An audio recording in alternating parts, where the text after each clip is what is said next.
Hello friends, હું જ્યોતિ ગજ્જર સુરતથી. આજે હું તમારી સાથે ગણેશજીને પ્રસાદમાં ધરાવવા માટે રોઝ મોદક કેવી રીતે બનાવવા એની રેસીપી શેર કરીશ. ગુલકંદના ફિલિંગવાળા આ મોદક દેખાવમાં જબરજસ્ત અને એકદમ સ્વાદિષ્ટ લાગે. ગેસ ચલાવ્યા વગર આ મોદક ઝટપટ બનાવી શકાય, એ પણ ઘરમાં હોય એ જ સામાન વાપરીને. તો ચાલો આજની આ મજેદાર રેસીપી શરૂ કરીએ. મોદક બનાવવા માટે 1.5 કપ વજનમાં 200 ગ્રામ મિલ્ક પાવડર, 1 કપ વજનમાં 80 ગ્રામ સૂકા કોપરાનું બૂરું એટલે કે ડેસિકેટેડ કોકોનટ અને અડધો કપ કરતાં થોડા ઓછા આશરે 1/3 કપ જેટલા વજનમાં 50 ગ્રામ ટુકડી કાજુ લીધા. આમાં આખા કાજુ લેવાની જરૂર નથી કારણ કે એને ગ્રાઇન્ડ કરીશું. થોડી ફ્રેશ ગુલાબની પાંદડીઓ લીધી છે, એને પાતળી પટ્ટીમાં કાપી લઈશું. મોદકમાં ફિલિંગ માટે ગુલકંદ લીધું, એમાંથી જરૂર પ્રમાણે વાપરશું. ગુલાબની પાંદડીઓ આવી એકદમ પાતળી પટ્ટીમાં કાપી લીધી. હવે આગળના સ્ટેપમાં એક મીડિયમ સાઇઝનું મિક્સર જાર લીધું. એમાં સૌથી પહેલાં કાજુની ટુકડી લઈ એને ગ્રાઇન્ડ કરી લઈએ. હવે એ જ મિક્સર જારમાં મિલ્ક પાવડર અને કોપરાનું બૂરું ઉમેરી બધું સાથે ગ્રાઇન્ડ કરી લઈએ. એટલે કોપરાના બૂરુંનો પણ ઝીણો પાવડર થઈને બધું સારી રીતે મિક્સ થઈ જાય. બધું ગ્રાઇન્ડ થઈને ઝીણા રવા જેવું થઈ ગયું. હવે આ મિશ્રણ મિક્સર જારમાંથી આ વાસણમાં કાઢી લઉં છું. આમાં કલર, એસેન્સ કે ખાંડ એવું કશું જ ઉમેરવાની જરૂર નથી કારણ કે હવે આમાં રોઝ શરબત ઉમેરશું. એના કારણે આમાં કલર, ફ્લેવર અને સ્વીટનેસ પણ આવી જશે. હમણાં 2 ટેબલસ્પૂન ઉમેરીને મિક્સ કરું છું, પછી જરૂર લાગે તો બીજું ઉમેરશું. હવે આ મિશ્રણમાં ઘીના બદલે 1 ટેબલસ્પૂન ફ્રેશ મલાઈ ઉમેરું છું. તમારે મલાઈના બદલે ઘી લેવું હોય તો માત્ર 1 નાની ચમચી જેટલું લેવું. હવે આમાંથી ટવેઠો હટાવીને હાથ વડે બધું સારી રીતે મિક્સ કરી લઈએ. મિશ્રણમાં જરૂર પ્રમાણે બીજું 1 ટેબલસ્પૂન રોઝ શરબત ઉમેરું છું અને ત્યાર પછી આ મિશ્રણને લોટની જેમ બાંધી શકાય એ માટે 2 ટેબલસ્પૂન દૂધ ઉમેરું છું. ત્યાર પછી બધું સારી રીતે મિક્સ કરીને લોટ બાંધીએ એ પ્રમાણે આ મિશ્રણ બાંધી લઈએ. આમાં રોઝનું શરબત તમે તમારા ટેસ્ટ પ્રમાણે પ્લસ માઇનસ કરી શકો અને મિલ્ક પાવડરના બદલે મોળો માવો લેવો હોય તો લઈ શકાય.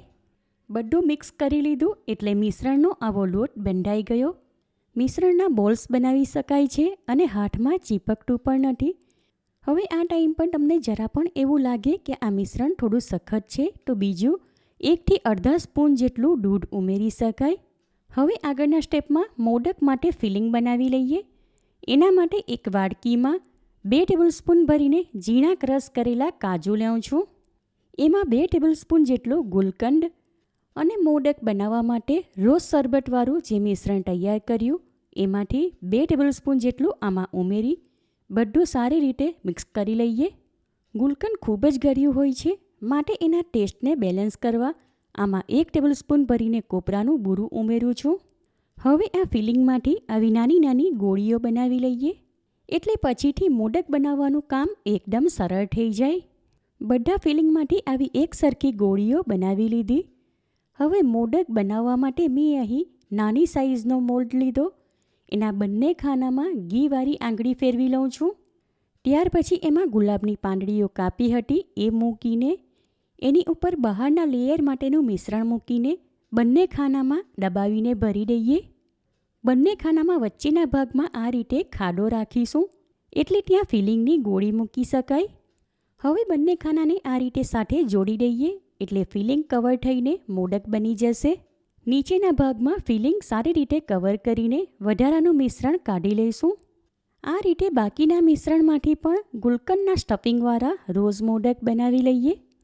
તમારે ફિલિંગ વગર આ રોઝ ફ્લેવરના મોદક કે લડ્ડુ બનાવવા હોય તો બનાવી શકાય અને ફિલિંગ વગર બનાવો તો એકદમ ઝટપટ માત્ર 10 મિનિટમાં બનાવી શકાય. મારી પાસે અહીં ગુલકંદ હતું માટે મેં ફિલિંગવાળા બનાવ્યા. બધા મિશ્રણના આવા એક સરખા મોદક બનાવી લીધા. હવે આમને આમ આ મોદક પ્રસાદમાં ધરાવી શકાય, પણ હજુ આ મોદકને શણગારવા માટે એની ઉપર ચાંદીની વરખ લગાવું છું કારણ કે મારી પાસે છે. તમારી પાસે હોય તો જ તમારે લગાવવી, બાકી જરૂર નથી. દરેક મોદક ઉપર આ રીતે થોડી થોડી વરખ લગાવું છું આ પ્રમાણે બાકીના મોદક ઉપર પણ લગાવી દઉં છું. ગણપતિ બાપ્પાને પ્રસાદમાં ધરાવવા માટે સુપર ડિલિશિયસ રોઝ મોદક તૈયાર છે. મોદક એટલા સુંદર દેખાય છે કે જોઈને તરત જ ખાવાનું મન થઈ જાય. બહાર મળે એના કરતાં ઓછા ખર્ચમાં ઘરે હોય એ જ સામાન વાપરીને બાપ્પાને ધરાવવા માટે પ્રસાદ ઘરે બનાવી શકાય. માટે મોદક બનાવવાની આ એકદમ સરળ રેસીપી તમે ચોક્કસ ટ્રાય કરો. તમને મારી આ રેસીપી કેવી લાગી એ કમેન્ટ કરીને જણાવો. પસંદ આવી હોય તો વિડીયોને લાઇક અને શેર કરો. ચેનલ પર નવા હોવ તો સબસ્ક્રાઇબ કરીને બાજુમાં આપેલા બેલ આઇકન પર ક્લિક કરો, એટલે આવનાર દરેક નવી રેસીપીઓની જાણકારી તમને મળતી રહે. ફરી મળીશું એક નવી રેસીપી સાથે. Eat healthy and stay healthy.